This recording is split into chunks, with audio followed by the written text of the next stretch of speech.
Esto.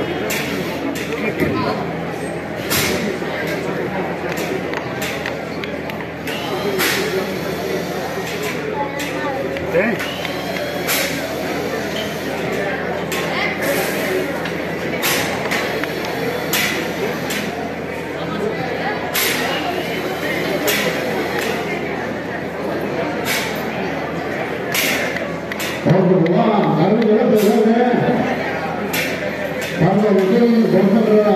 Ahí está, esta veterana adulta de la Rusia, que desea completamente